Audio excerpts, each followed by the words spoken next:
예, 안녕하십니까. 예, 방금 소개받은 한국스포츠정책과학원의 김대희라고 합니다. 반갑습니다. 네. 어떻게 저희 이 산업보안연구학회 먼저 초대해 주셔서 너무 감사드리고요. 또 이렇게 뭐 코로나19 상황에서도 이렇게 좀 좋은 또 이 발표 기회를 주셔서 너무 감사드립니다.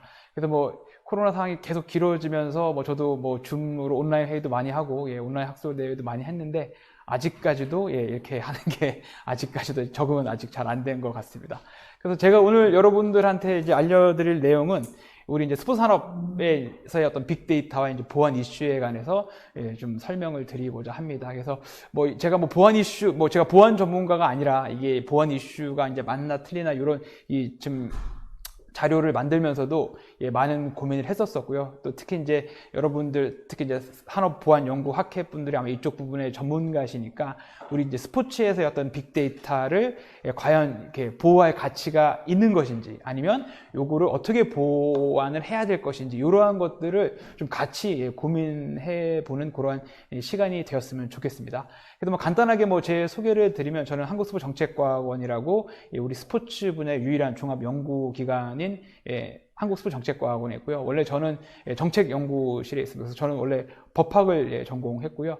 예, 다만 이제 스포츠를 워낙 좋아해서 이제 스포츠법을 전공해서 지금 뭐 제가 하고 있는 업무는 예, 스포츠와 관련된 뭐 법이라든지 입법 지원도 많이 하고 있고요. 뭐 정책 개발, 뭐 제도 개선 이러한 것들 많이 하고 있습니다. 그러다 보니까 이 스포츠 산업의 어떤 빅데이터에 대한 어떤 이 제도적 기반이라든지 뭐 개인정보 보호라든지 이런 것도 업무 중에 하나여서 제가 뭐 여러분들한테는 여러분들 실제로 이제 스포츠를 접하시면서 또 스포츠를 참여하시면서 느낄 수 있는 그러한 이 데이터, 빅데이터와 뭐 정보에 관한 문제, 그리고 이러한 정보를 과연 보호할 가치가 있는지, 그 다음에 보호를 해야 된다라고 하면 어떻게 보호해야 되는지, 그러한 거를 논의하는 시간을 가지도록 하겠습니다.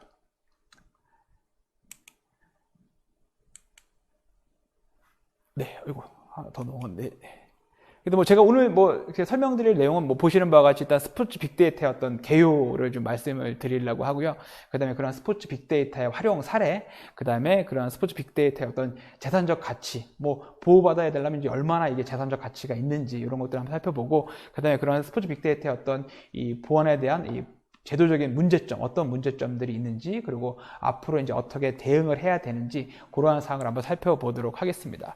그래서 뭐 스포츠 빅데이터의 개념은 일단은 뭐 이 데이터 수집을 통해가지고 이런 것들을 어떻게 분석하고, 이런 것들을 어떻게 활용하고, 뭐 이 빅데이터에 대한 부분들은 아마 뭐 저보다도 아마 여러분들이 이제 더 잘 아실 것 같고, 특히 이제 이러한 부분들에 있어서 스포츠 분야에 있어서는 이 스포츠 빅데이터는 아무래도 이제 저희 스포츠에서는 뭐 경기력 향상이라든지 아니면 뭐 스포츠 참여 뭐 성향이라든지 뭐 소비 패턴이라든지 이런 걸 통해서 어떻게든 우리 스포츠의 어떤 시장에서의 어떤 수익성의 증대, 그 다음에 어떤 참여의 확산 이런 쪽으로 많이 이제 활용을 하고 있다라고 말씀을 드릴 수 있겠습니다. 그리고 이런 스포츠 빅데이터의 어떤 활용 사례들을 먼저 보면 뭐 여러분들 아마 많이 보셨을 겁니다. 아마 뭐 여러분들 중계로도 많이 보셨었고, 우리 스포츠에서의 어떤 이 데이터 정보들은 뭐 자고 일어나면 엄청나게 많은 데이터가 쌓이고 있고요. 아마 좀 이따 오늘 오후 6시만 되면 또 10개의 야구팀들이 또 야구를 하게 되고요. 그런 야구에서 또 발생되는 여러 데이터들, 그거 외에도 또 이제 수많은 뭐 경기 대회, 지금 이제 뭐 우리 나라에서 어떤 체육단체가 한 77개 정도 있는데요. 그 77개라는 거는 아무래도 종목이 이제 77개 종목이 있다라는 거겠죠. 그러한 종목에서 많은 선수들이 대회에 참여하고, 그 다음에 뭐 경기가 열리고, 그런 경기가 열릴 때마다 또 많은 데이터들이 또 발생하고, 또 그런 전문 엘리트 체육이 아니더라도 여러분들이 실질적으로 주변에 사는 생활체육에서도 여러분들이 생활체육을 할 때마다 그 생기는 여러 뭐 데이터와 정보 이러한 것들은 갖가지 수많은 정보들이 많이 발생되게 됩니다. 그래서 그렇게 많이 발생되는 데이터를 정보들을 과연 누가 수집하고 그렇게 수집된 데이터를 누가 활용을 하고 이게 얼마만큼의 어떤 재산적 가치가 있고 어떻게 활용되고 그렇다고 하면 아까 모두에서 회장님이 말씀하셨듯이 이거를 기술적으로 보완을 해야 될 가치가 있느냐, 그 다음에 그런 기술적으로 보완할 가치가 있다라고 하면 정말 스포츠 산업에서의 산업적으로도 보완할 가치가 있느냐, 이러한 좀 판단이 필요한데 아직 우리 스포츠에서는 그런 뭐 빅데이터 개념도 명확하지 않고 않고 그렇게 수많은 데이터들이 많이 발생되고는 있지만 이게 어디로 모여 있는지, 그 다음에 이게 어떻게 정보가 전달이 되고 어떻게 또 가공이 되고 어떻게 사용되고 이러한 것들이 좀 뭐 명확치 않다기보다는 이게 아무래도 이게 정형화되어 있지 않다 보니까 이러한 정보에 대한 주체, 누가 관리를 해야 되느냐, 그 다음에 그렇게 발생된 정보들이 과연 내 거냐, 그럼 내가 그러한 것들을 내 거라고 이제 주장할 수 있겠느냐, 이러한 부분들이 아마 주 핵심일 것 같습니다. 그래서 뭐 스포츠 빅데이터의 뭐 활용 사례는 뭐 야구뿐만 아니라 많은 종목, 여러분들 뭐 야구 보시면 아시겠지만 야구 볼 때마다 뭐 경기 하나하나, 공 하나하나가 다 정보거든요. 그죠? 공 하나, 투수가 하나 던질 때마다 이게 볼인지 스트라이크인지, 뭐 타자 입장에서는 이게 홈런인지, 안타인지, 병살인지, 뭐 여러 데이터들이 다 수집이 되고요. 또 그런 선수의 성향들, 또 뭐 한 선수가 우측으로 타구가 많이 들어가면 또 수비수들이 또 우측으로 뭐 시프트도 많이 걸고, 그러니까 그러한 정보들이 계속 하나의 행동, 선수의 행동 하나마다 정보들이 발생하고 그러한 정보를 또 분석하고 이걸 또 활용하고 많이 하고 있습니다. 그래서 이게 단순하게 또 경기력에만 또 영향을 미치는 게 아니라 여기 화면에서 보시는 바와 같이 이게 어떻게 보면 이제 중계 방송이 되면서 어떻게 보면 또 하나의 또 재미적인 요소, 또 상업적인 요소로 활용이 되고 이게 또 시청률과도 연계되고, 이게 시청률과 연계되면 또 이제 광고권, 그 다음에 주계권료가 또 엄청 올라가게 되고 이러한 사항들이 많이 있죠. 그래서 이렇게 보시는 바와 같이 뭐 메이저리그라든지 이런 거에서도 여러 데이터들, 스포츠와 관련된 데이터들이 많이 활용되고 있고요. 또 여기 보시는 바와 같이 축구 같은 경우에도 축구 분석, 특히 이제 저희 스포츠 쪽에서는 또 축구 관련된 경기 분석가들이 또 떠오르는 또 이제 이 직업군으로 또 활용되고 있습니다. 그래서 이 선수들의 어떤 컨디션 파악이라든지 전술 수립하는 것들, 그렇게 해서 이제 트래킹 기술을 통해 가지고 선수들이 어떻게 움직이고 볼이 어떻게 진행이 되고, 그 다음에 각 팀별로 이러한 이 전술에 따라 가지고 어떻게 또 대응을 해야 되는지, 그러한 것들을 뭐 트래킹 수집뿐만 아니라 RFID 같은 거를 또 활용하고 선수의 어떤 이동 반경, 뭐 전술의 어떤 흐름, 그 다음에 어떤 팀별로, 그 다음에 리그별로 이런 것들이 다 지금 많이 분석이 되고 있습니다. 그래서 그렇게 수집된 데이터를 통해 가지고 실질적으로 경기력 향상을 위한 여러 가지 데이터들로 전력 분석을 통해서 활용도 하고요. 그 다음에 또 최근에는 그런 선수들의 어떤 이 컨디셔닝을 많이 또 체크를 하게 됩니다. 그래서 선수들이 얼마나 피로가 누적됐는지, 또 선수들이 뭐 몇 분 동안 얼마나 또 경기에 최적의 또 상태를 컨디셔닝을 할 수 있는지, 이러한 것들이 지금은 다 이제 정보, 데이터화 돼가지고 프로그래밍화 돼가지고 많이 분석을 하고 있고요. 최근에는 뭐 선수의 표정이라든지 선수의 행동 변화까지도 트래킹 시스템을 통해 가지고 저 선수가 뭐 체력이 많이 저하됐구나. 그래서 이런 거를 전력 분석관이 뭐 코치나 감독관에 연락하면 바로 뭐 선수도 교체도 하고 그런 거 하고, 여러분도 미식축구 많이 보셨겠지만 미식축구 같은 경우에는 뭐 감독 코치들이 다 이렇게 무선 헤드셋 다 하고 있죠. 그 위에서 바로 다 전력 분석도 하고 있고, 그래서 그렇게 많은 데이터들, 스포츠와 관련된 데이터들이 이렇게 현장에서 경기력 향상을 위해서 많이 활용되고 있고요. 특히 뭐 골프 같은 경우에도 뭐 많이 보셔서 아시겠지만 여러 가지 어떤 과학기술과 접목해서 뭐 스윙에 관한 부분들, 뭐 공의 타구 방향들, 트랙맨이라는 시스템을 통해 가지고 공 한번 샷하면 그 공이 회전율이 얼마인지, 공이 어디로 가는지, 어디로 갈지, 이런 것들까지도 다 예측이 되고요. 그 다음에 뭐 또 이제 일반적으로 또 이용이 되면 이용객들을 위해서 저희가 뭐 예약할 때 뭐 많이들 이용하시겠지만 앱상을 통해 가지고 뭐 카카오 골프라든지 뭐 골팡이라든지 골프몬이라든지 이런 걸 통해서 내가 어디에 빈 시간, 얼마에 그린피 확인해 가지고 바로 원스톱으로 예약도 가능하고, 그 다음에 또 골프장을 가면 또 이제 온라인 시스템으로 다 뭐 스마트 스코어라든지 이런 걸로 스코어가 다 이제 수집이 되고 그렇게 합니다. 그렇게 되면 이런 것들이 다 뭐 모바일이라든지 아니면 이 기기 안에서 내가 언제 어디를 갔고 얼마에 갔고 다음에 또 그 골프장을 예약하려면 그러한 것들이 다 트래킹이 남아서 다 다시 이제 올라오고, 그 다음에 제가 가고 있는 성향까지도 다 파악이 되죠. 그래서 뭐 이 골퍼는 뭐 주말에 뭐 몇 시 때에 어디 골프장을 좋아하니까 이걸 또 광고로 활용을 해서 보통 그 정도 한 목금 정도 되면 문자도 오고, 어디 폈다고, 어디 시간 폈다고, 어디 할인한다고 문자도 오게 되고, 언제 날씨가 언제 좋다고 그런 문자도 보내서 또 상업적으로 또 활용도 하게 되고, 그래서 여러 방면으로 우리 스포츠와 관련된 여러 정보와 데이터들이 이렇게 활용이 되고 있다라고 보시면 되겠습니다. 그다음에 뭐 스키 같은 경우에도 이 사물 인터넷 기술을 활용해서 어떤 선수의 상태들 이런 것들을 많이 분석을 하고 있습니다. 그래서 뭐 발바닥에 압력 센서 같은 거 이제 붙여가지고 선수들이 이제 압력을 얼마나 더 많이 주는지, 그다음에 코너링을 얼마나 더 잘하는지, 그런 속도라든지 이런 것들 다 분석해서 이런 것들을 경기력으로 바로 이제 활용도 하고 있고요. 그다음에 또 특히 이제 포메이션, 축구라든지 이제 포메이션 경기들 많이 있지 않습니까? 뭐 농구, 축구, 풋볼, 뭐 아이스하키, 필드하키 이런 것들 많이 있는데 그런 포메이션 경기 같은 경우에도 지금은 다 정보화가 돼서 선수가 언제 어떻게 움직이는지, 어떤 속도로 움직이는지, 어떤 공격에 어떻게 대처하고, 어떤 수비에 어떻게 대처하고 이러한 것들이 다 지금은 정보화되어 있습니다. 이런 것들을 다 팀뿐만 아니라 상대방의 전력 분석관들도 이런 프로그램을 통해 가지고 다 정보화해서 축적을 해서 이런 것들을 활용하고 있고, 이런 것들을 통해서 전술 쪽으로 활용하고, 또 어떤 경기력 향상을 위해서 뭐 감독이나 코치들이 이러한 전력을 통해 가지고 보다 나은, 또 보다 재밌는 그러한 경기를 주고 있고, 이러한 경기를 통해 가지고 또 수요자인 소비자들, 시청자들이 또 만족을 하는 그러한 상황으로 이어진다고 보시면 되겠습니다.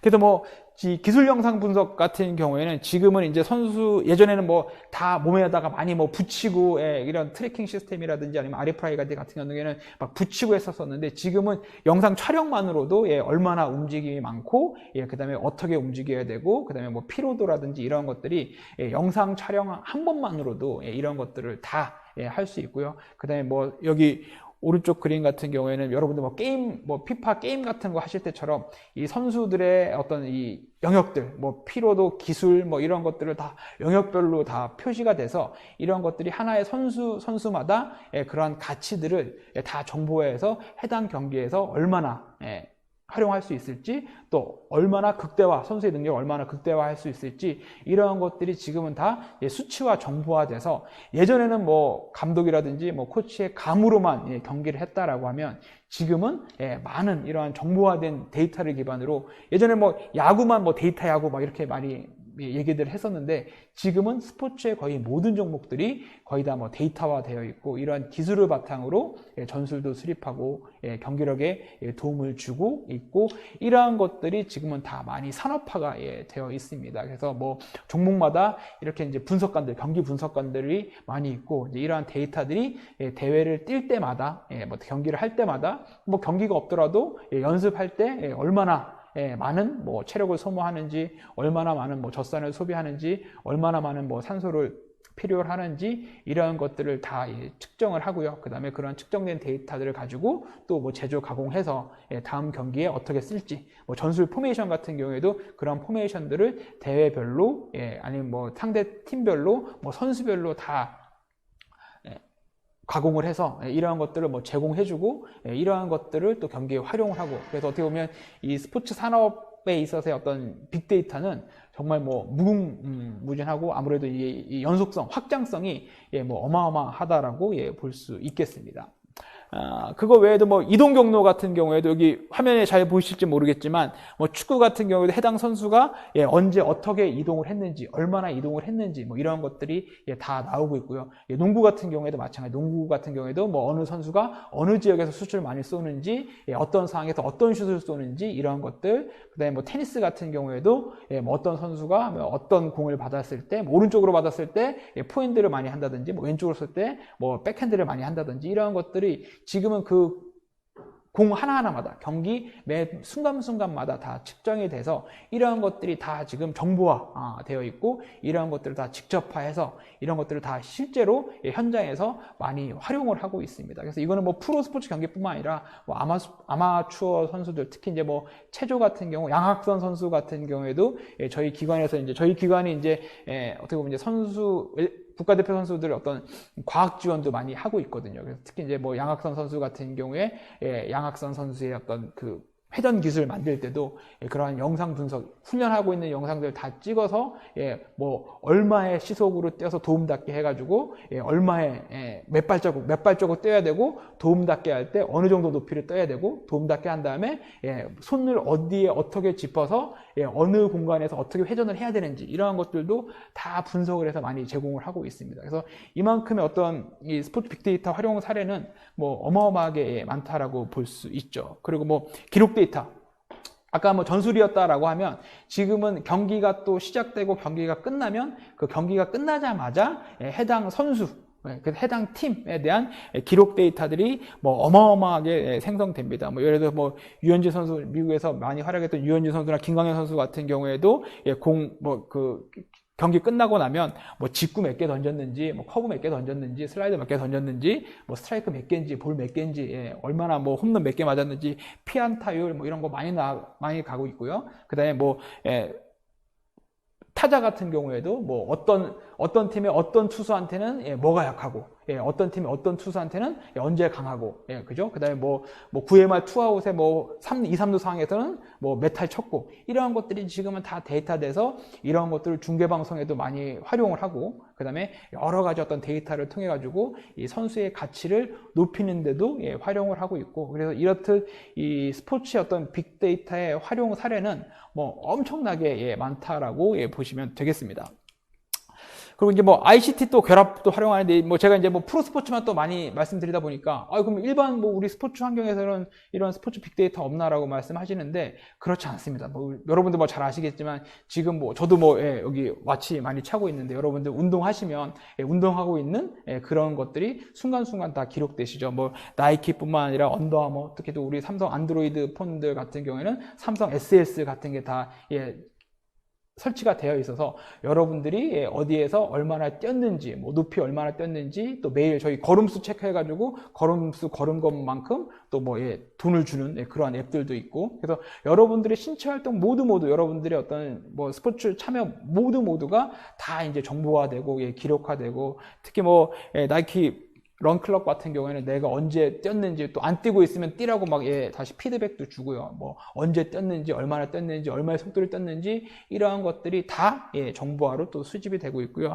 특히 뭐 언더아머 같은 경우에도 자기가 먹은 칼로리까지도 다 계산해주는 그러한 데이터들도 있습니다. 그리고 뭐 그것뿐만 아니라 뭐 저희가 뭐 자전거 탈 때, 뭐 모든 활동을 할 때, 그래서 여러 가지, 특히 이제 웨어러블 시장이 커지면서 이렇게 신체 활동에 대한 모든 데이터들이 또 많이 다 수집되고 있고, 이러한 것들을 또 활용해서 특히 이제 뭐 기저질환이 있으신 분들은 운동하라고 이제 알람 서비스도 가지고 있고, 특히 뭐 비만이라든지 아니면 뭐 어린 유소년들 운동을 할 수 있게끔 그렇게 많은 정보로도 많이 활용을 하고 있습니다. 그래서 이러한 정보들, 특히 이제 뭐 스포츠 빅데이터 분야가 뭐 딱히 뭐다 이렇게 정의는 하기 힘들겠지만, 스포츠에 있어서의 거의 뭐 모든 영역에서 이렇게 다 정보화되고 있고, 여러분들이 스포츠 활동에 참여하는, 아니면 여러분들이 신체 활동의 움직임 하나하나마다도 다 정보화되고 있다라고 보시면 되겠습니다. 그러면 이때까지 제가 이제 많은 우리 스포츠 빅데이터의 어떤 활용에 대한 부분, 활용 사례들을 말씀을 드렸는데, 뭐 이것 말고도 뭐 엄청 또 많이 있죠. 뭐 시설의 사용이라든지, 특히 뭐 저희 요새는 뭐 스마트 경기장이라 그래서 저희가 또 RFID 기술 또 찾아가지고 내가 언제 경기장에 얼마나 가는지, 특히 이제 뭐 미국 같은 메이저리그나 미국 프로농구 같은 경우에는 그 해당 팀의 쩌지에다가 RFID 달아가지고, 이제는 뭐 표 같은 거 구매도 안 하고 그냥 RFID를 찍고 들어가서 내가 어디에 자리에 앉을지 이런 것도 다 나오고요. 그 다음에 저의 동선을 다 파악을 해서 사람들이 어디에 많이 가고, 뭐 언제, 뭐 하프타임 끝나고 어디를 화장실을 많이 가는지, 아니면 뭐 스낵을 사러 많이 가는지, 이런 것들을 다 또 그 해당 구단에서 분석을 해서 화장실도 막 옮기는 사례도 있고, 그 다음에 또 스낵 코너도 많이 옮기는 사례도 있고, 또 언제 뭐 어떤 스낵을 많이 사는지, 뭐 이런 것들도 다 파악이 가능해서 뭐 시설 활용이라든지 뭐 여러 분야에서 많이 쓰고 있고, 또 뭐 시설 같은 경우에도 마찬가지로 어느 종목에 어떤 시설이 많이 활용되는지, 이런 것들도 다 파악을 해서 그 지역에 해당 시설을 더 많이 지어주기도 하고 여러 가지 데이터들이 많이 활용되고 있다라고 보시면 되겠습니다.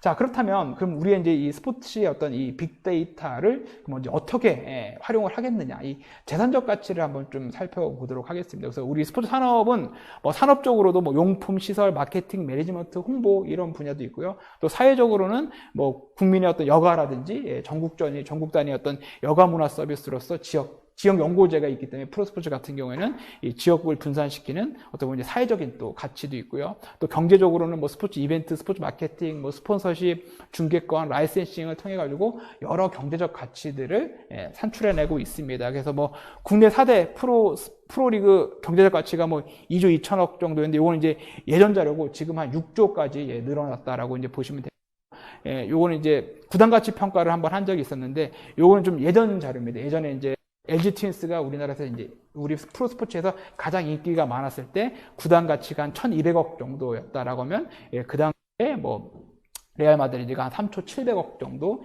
됐었다라고 해서 어떻게 보면 이 스포츠 시장의 가치는 상당히 크다라고 이제 말씀을 드릴 수 있겠고요.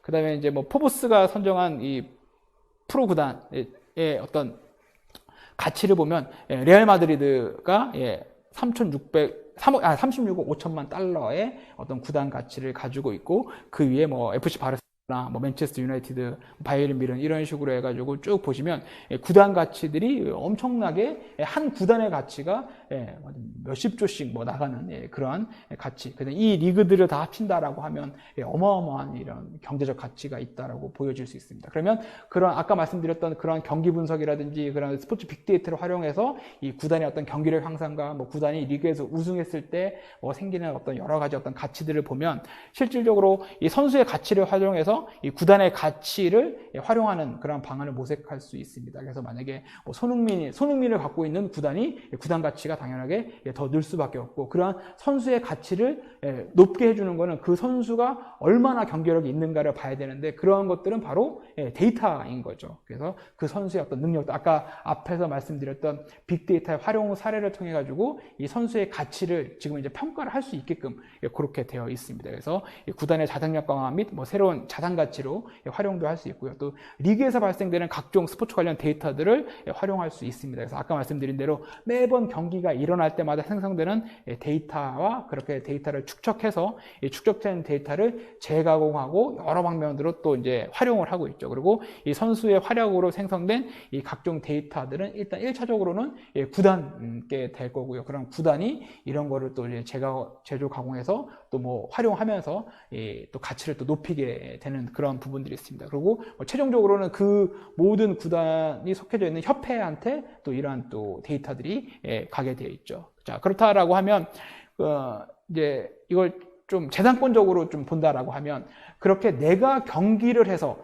내가 활약을 해서 만들어낸 그런 이 정보 데이터들이 과연 누구 거냐? 어떻게 보면 이제 실질적으로 선수의 가치를 평가할 때 그러한 가치들이 많이 나올 텐데 실질적으로 뭐 시즌 끝나고 뭐 연봉 협상하고 하면은 선수들이 어떤 활약상 이런 걸로 많이 이제 연봉 책정이 되고는 하는데 그러한 데이터들을 정말 객관적으로 뭐 판단할 수 있는 그런 데이터 어떤 기술력이라든지 아니면 원래는 뭐 대리인이나 에이전트를 통해서 그렇게 분석된 데이터 가치를 통해서 이제 선수의 가치를 평가하고는 합니다. 그러면 정말 객관적인 선수의 어떤 가치를 평가할 수 있는 그런 부분에서도 아까 말씀드린 스포츠 빅데이터가 많이 활용될 수 있겠죠. 그래서 실질적으로 그러한 데이터들이 이제 활용되는 사례를 잠깐 말씀드리면 프로 야구 같은 경우에 이건 이제 18년도에 이제 성적입니다. 18년도의 성적인데 18년도의 성적만 딱 놓고 보면 그때 당시에 18년도에 이제 이대호 선수가 연봉 20억을 받았고요. 그 다음에 이제 두산의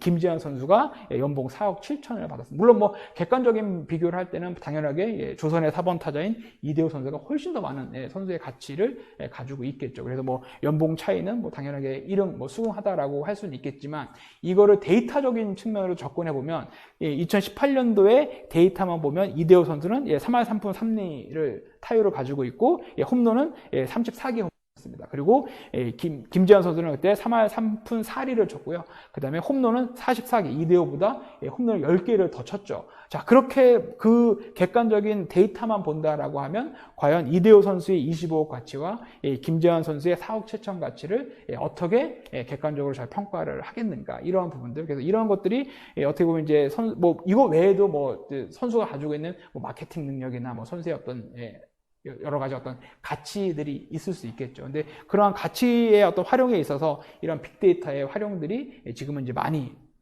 활용되고 있습니다. 그래서 에이전트들도 이런 저희 선수 가치 평가 프로그램을 통해 가지고 이 선수가 얼마나 가치가 있고 또 미래에 얼마나 활약할지를 예측할 수 있는 그러한 프로그램들도 있고요. 그래서 이렇게 어떻게 보면 이제 선수의 이런 가치들을 이런 빅데이터를 통해 가지고 여러 개 활용을 하고 있습니다. 특히 이제 축구 같은 경우에도 이 빅데이터를 활용해 가지고 이제 경기력 향상, 특히 이제 2014년도에 브라질 월드컵에서 독일이 우승했는데 독일이 우승한 비결이 바로 빅데이터를 활용했다라고 그 독일 감독이 이제 얘기를 했었었고요. 그 다음에 특히 이제 VAR이라 그래 가지고 영상 판독을 통해 가지고 이제 오심을 많이 줄였죠. 그래서 오심률을 80%까지도 이제 감소를 시켰습니다. 그리고 사물 인터넷과 빅데이터를 활용해 가지고 부상 관리도 많이 하고 있습니다. 그래서 선수들이 체력이 떨어지거나 선수들이 해당 경기에서 표정이라든지 움직임을 통해 가지고 조금 안 좋다라고 하면 먼저 선제적으로 부상의 예방을 위해서 선제적으로 선수를 교체하기도 하고요. 그 다음에 선수들의 어떤 플레이를 분석을 통해 가지고 해당 선수가 어떠한 위험을 행동을 하는지를 분석을 해서 선수들한테 알려줍니다. 그래서 해당 팀에 누구 선수가 이런 플레이 많이 하니까 이런 상황에서 이런 플레이 할 때 그 선수 조심해라 라고 이제 미리 선수들한테 알려줌으로써 선수의 어떤 부상 방지도 많이 하고 있고요. 그 다음에 이제 AI를 활용한 경기 분석 시스템. 그래서 아까 말씀드린 대로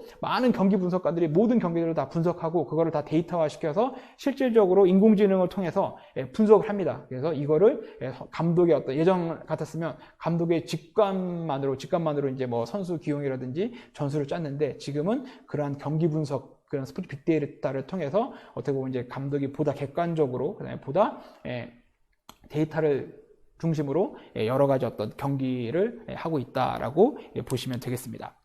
그 다음에 또 최근 아니고 이제 지난 2014년도에 이제 그 알파고와 이세돌 선수의 어떤 세계의 대결이 있었죠. 이세돌과 알파고의 대결이 있었는데 이세돌 선수가 이제 한 번만 이겼고 나머지는 다 알파고의 이제 승리로 갔었는데 요때도 이제 생겼던 게 뭐였냐면 바로 데이터의 문제였습니다. 그래서 알파고는 이때까지 바둑을 뒀던 모든 기보를 알파고에다 다 입력을 이제 이세돌과 경기를 하게 됐었죠. 자, 그랬을 때 이 바둑의 이제 기보를 과연 이제 지적재산권으로 인용할 수 있겠느냐. 그래서 바둑은 내가 뒀고 상대방이 뒀고 해서 이 바둑의 이제 기보를 만들어냈는데 알파고는 그런 기보에 대해서 전혀 비용을 지불하지 않고 모든 바둑의 어떤 대회에 있었던 기보를 다 이제 축적을 시켰었죠. 그런 데이터를 축적을 시켰었고, 그 다음에 이제 작년에 저희 이제 바둑지능법이라는 게 이제 제정이 됐습니다. 바둑지능법이 제정이 될 때, 이 바둑지능법에서 이 쟁점이 됐던 게 뭐였냐면, 이 바둑의 기보를 창작물로 이제 인정할 수 있겠느냐. 이게 이제 핵심 사항이었습니다. 이 같은 경우에는, 창작물로 볼 수 없다라고 했었습니다. 그래서 쟁점이 많았는데 창작물로 봐야 된다. 창작물로 볼 수 없다. 창작물로 볼 수 없다는 가장 큰 이유는 이거는 이제 경기를 하면서 이게 이 바둑의 기본은 그냥 우연의 산물인 것이지 이 바둑을 직접 바둑을 둔 그 기사들의 어떤 창작물로 보기는 힘들다라고 했지만 또 실질적으로 반대 바둑 바둑 쪽 입장에서는 그 한 수를 두기 위해서 이 바둑 기사들은 몇십 수를 다 생각을 해서 두는 건데 이게 어떻게 우연 산물이냐, 이것도 지적재산권으로 인정을 해달라, 이러한 쟁점이 붙었었는데 법 개정에서는 이걸 지적재산권으로는 아직은 인정을 하지 않았습니다. 그리고 이러한 기보를 통해서 누군가가 상업적으로 활용한다라고 하면 그러면 과연 이거 어떻게 보면 이것도 기술인데 이거를 어떻게든 상업적 활용에 대한 대가는 지불해야 되지 않느냐. 어떻게 보면 기술적 보완 차원에서도 조금은 접근이 필요한 그러한 사항입니다.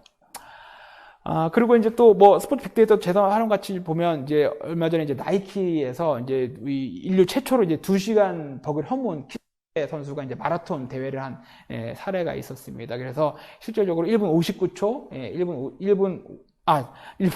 1시간 59분 40초로 2시간 복을 인류 최초로 깬 그런 마라톤 대회가 있었는데, 이건 공식 대회는 아니었고 나이키사가 신발을 개발해서 나이키사의 주맥스 바이퍼 프라이스 넥스트라는 새로운 신소재 개발, 탄소 섬유 심을 신발 밑에다 3개 받아가지고 가만히 서 있어도 한 1.5도의 내리막길을 걷는 그런 효과를 줄 수 있는 그런 신발을 개발했었습니다. 그래서 요거를 신고 그다음에 바람의 저항을 이기려고 여기 보시는 바와 같이 앞에 이게 같은 선수들이 아니라, 이건 공식적인 대회가 아니라 그냥 킵초게 선수만 뛴 거예요. 킵초게 선수만 뛴 건데, 앞에서 바람의 저항을 줄이려고 앞에 5명의 선수가 바람 막아주고, 그다음에 뒤에 선수가 계속 킵초게 선수 뒤로 이제 밀어 끌어서 올려주면서 2시간 벽을 뛰려고 해수가 많은 거의 어디였지?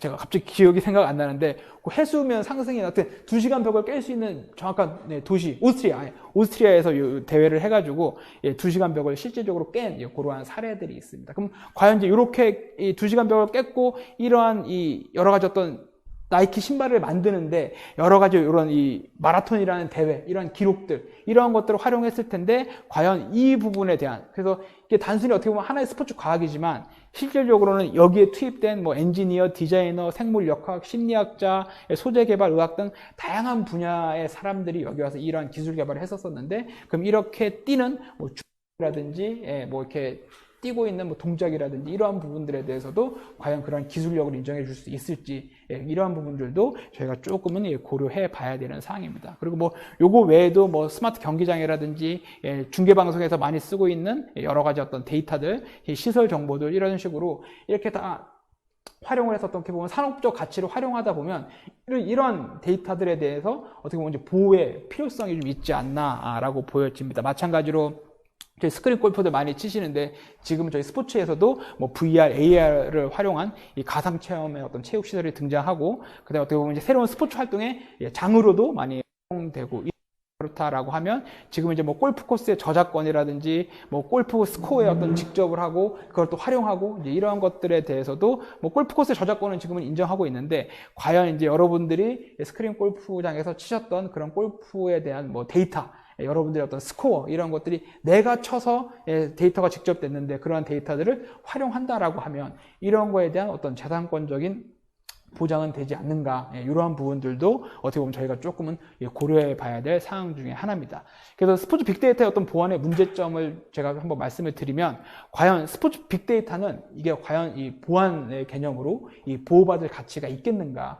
저도 요걸 계속 공부를 하고 있지만 아무래도 또 학회 여러분들이 아마 전문가시니까 제가 이렇게 이제 사례들을 많이 설명을 드렸는데, 과연 이거를 이 산업보안 측면에서 보호받을 가치가 있는 정보인지, 이게 좀 고민이 필요하고요. 그 다음에 스포츠에서 발생되는 각종 정보는 누구나 다 오픈소스로 볼 수 있습니다. 경기만 잘 본다라고 하면 내가 그거를 가지고 또 누구나 쉽게 이제 정보를 접근할 수 있고, 이거를 어떠한 방식으로든 제가 가질 수는 있겠죠. 그럼 이렇게 되는 것들을 과연 어떠한 방식으로 이제 보호를 해야 되겠느냐. 그러니까 이런 데이터들은 구단이나 협회에 축적이 되긴 하겠는데, 이런 것들이 다 모든 경기들이 다 중계방송되고 있고, 이렇게 중계방송된 것들이 기사나 이런 걸로 다 오픈이 되고 있는데, 이렇게 오픈되는 정보들을 과연 이제 어떻게 보호할 것인가와, 그 다음에 그렇게 각종 경기대에서 발생되는 기록, 정보, 데이터들은 과연 누구 거냐. 특히 이제 선수 입장에서 보면은 내가 경기를 해서 발생되는 데이터들인데, 정보들인데, 실질적으로는 내가 갖고 있는 재산권이나 이런 건 하나도 없고, 모든 경기가 발생되거나 아니면 중계방송에 하거나 광고나 이런 거에 활용될 때만 하더라도, 이런 것들은 나로 인해서 발생된 데이터고 정보인데, 이거에 대한 내가 재산권 내지는 소유권을 주장할 수 있겠는지, 그 다음에 선수 입장에서도 아까 말씀드린 대로 내가 만들어낸 데이터를 내 소유권으로 주장할 수 있는지와, 그 다음에 또 감독 입장에서는, 지도자 입장에서는 내가 만들어낸 각종 전술이라든지 작전이라든지 이런 것들을 펼쳤는데, 포메이션이나 이런 거 내가 만들어냈는데, 이런 것들을 과연 내 정보라고 소유권을 얘기할 수 있겠느냐. 무용이라든지 이런 데에서는 댄스라든지 이런 데서도 만약에 그런 춤의 어떤 포메이션이라든지 그런 작품을 만들어낸다라고 하면 그런 거 인정해 주는데, 과연 우리 스포츠에서도 과연 이거를 인정할 수 있겠느냐, 이런 부분과, 그다음에 구단 입장에서도 각종 경기와 선수에 대한 기록과 정보를 구단이나 협회들이 계속 축적하고 직접 하고 또 재가공하기도 하고 활용하기도 하는데, 과연 이 소유권, 이 정보에 대한 소유나 아니면 보안에 대한 책임을 어디까지 져야 되겠느냐, 이러한 부분들도 있을 수 있습니다.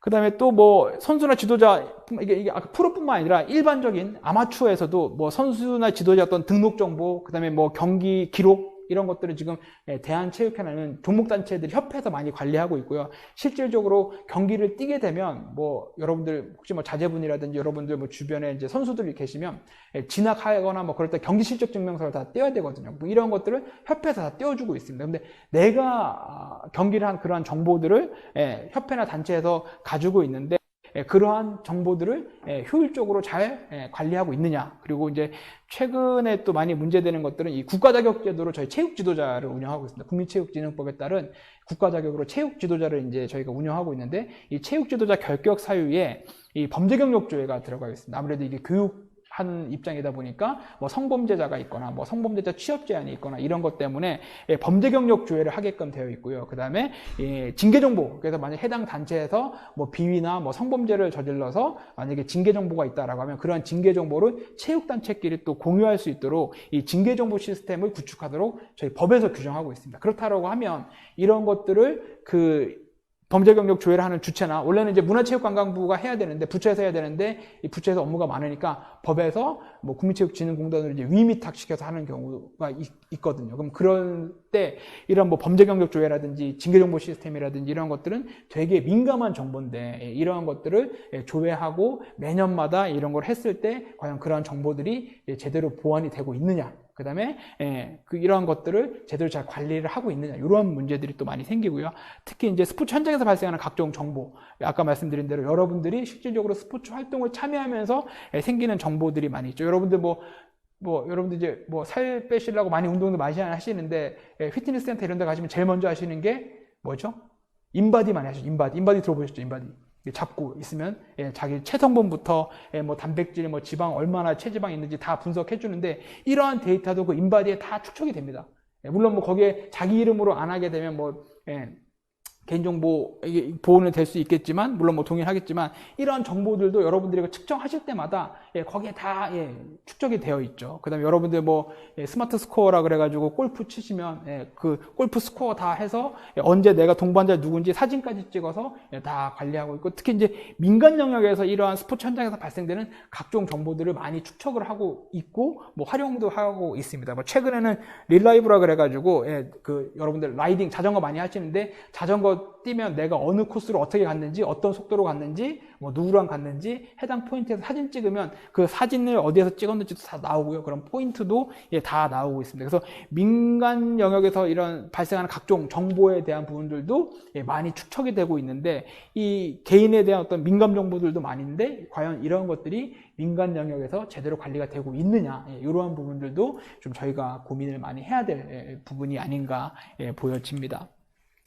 그래서 앞으로 대응 방안은 실질적으로 이게 스포츠 현장에서 발생하는 이러한 많은 데이터들의 어떤 소유권을 과연 인정할 수 있겠느냐, 과연 이게 이 주체는 누구냐, 관리 주체는 누구고, 과연 나 때문에 발생한 이러한 정보에 대해서 이 소유권 내지는 아니면 내 정보는 내 거라고 주장할 수 있는지, 그 다음에 어떤 이 개인의 어떤 민감 정보의 어떤 보완의 필요성, 스포츠 현장에서 수집되는 여러 가지 어떤 정보들, 특히 이제 선수들의 체력 측정, 도핑 검사 이런 것들은, 체력 측정 같은 경우에는 피 검사도 많이 하고 있고요. 저희 가스 분석도 많이 하고 있고, 여러 가지 어떤 근지력 측정하는 부분들도 많고, 특히 이제 도핑 검사 같은 경우를 하면, 도핑 검사는 이제 소변을 받아서 생체 정보도 저희가 지금 많이 수집을 많이 하고 있습니다. 요거 말고도 신체 정보라든지 방분 정보, 사진 기록, 여러 가지의 어떤 데이터들을 많이 수집하고 다시 재가공하기도 하고 활용하기도 하는데, 이러한 부분들에 대해서 어떻게 보면 기술적 보완이라든지 보완의 어떤 상업적 보완이 필요성은 없는지, 제대로 누가 관리하고 어떻게 관리해야 되고, 이러한 부분들도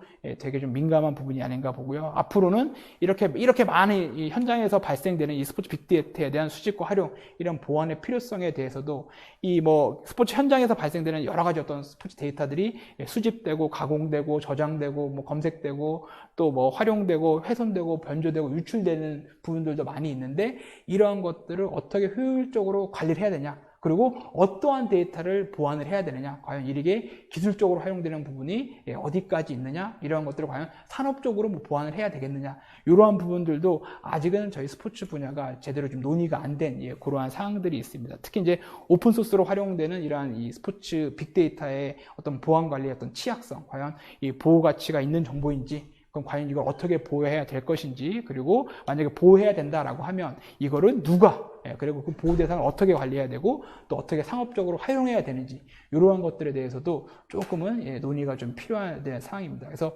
뭐 마지막으로 이게 제가 발표를 이렇게 준비를 했습니다만, 저도 이 발표를 좀 의뢰받고 상당히 좀 고민하면서 많이 준비를 했는데, 실질적으로 이제 보안 이슈라고 이제 제가, 야, 이거는 꼭 보완해야 됩니다. 이거는 꼭 스포츠 빅데이터에서 이런 부분들은 기술적으로 꼭 보완이 필요하고 이런 게 보완이 필요합니다라고 명확하게 좀 결론을 내드렸어야 되는데, 실질적으로 준비를 하다 보니까 스포츠 빅데이터 너무 넓고 방대하고 이 많은 정보 중에 정말 기술적으로 보호해야 될 정보가 어떤 것인지, 그 다음에 또 어떻게 보호해야 될 것인지, 이러한 것들에 대해서는 많은 좀 고민들이 생겼습니다. 그래서 이러한 것들은 또 아무래도 여러분들이 산업보안연구학회분들이 아마 전문가시니까 제가 오늘 이렇게 드린 이런 얘기를 가지고 한번 좀 리마인드를 하시면서, 이 스포츠 분야의 어떤 이 산업보안 부분들은 아직까지 거의 논의가 많이 안 되고 있고, 저희 스포츠 쪽에서도 뭐 스포츠 빅데이터에 관련된 많은 연구를 했었지만 이거를 어떻게 산업적으로 보완할 거냐, 그 다음에 이러한 정보들의 보완 가치가 있느냐, 이 부분은 실제로 아직 논의가 잘 안 되고 있습니다. 그래서 여러분들께서 좀 많은 의견들을 많이 주시고 여러분들이 많이 연구를 해주시면 앞으로도 이 기술적으로나 이 스포츠 산업적으로 꼭 보완이 필요한 부분이라고 저도 생각하고 있으니까, 여러분들이 좀 많은 관심을 주시면 이 스포츠 산업 분야에도 이 보안 이슈가 많이 좀 생기지 않을까 생각됩니다. 뭐 하다 보니까 좀 시간이 오버가 됐는데, 혹시 뭐 궁금한 사항이나 이런 거 있으시면 뭐 아래 연락처를 주시면 뭐 제가 성심성의껏 답변해드리고, 아마 질의응답 시간이 있을 텐데요. 그때도 제가 뭐 제가 알고 있는 한 많이 답변해 드리도록 하겠습니다. 뭐 준비한다고 준비했는데 아무래도 제가 이쪽 전공자가 아니다 보니까 많이 좀 미흡했을 수도 있을 것 같습니다. 하여튼 뭐 다음 인연을 기약하면서 오늘 저의 발표는 여기서 마치도록 하겠습니다. 감사합니다.